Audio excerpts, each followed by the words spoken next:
Hello, in this video I want to show you how to download app for Ring Doorbell 2nd generation. And to do this, first we'll need to open our Google Play Store or App Store on your iPhone. Inside in the search, find app called Ring.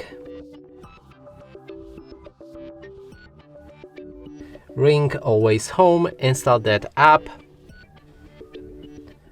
You can either download it through your mobile data or with your Wi-Fi. I'm gonna go with the Wi-Fi.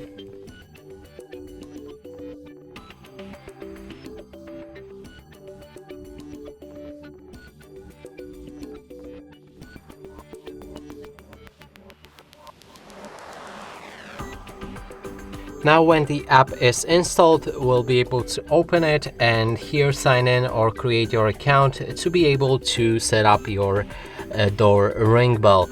And that's it for this video. Hope you like it. Please consider subscribing to our channel, leave a like and a comment below.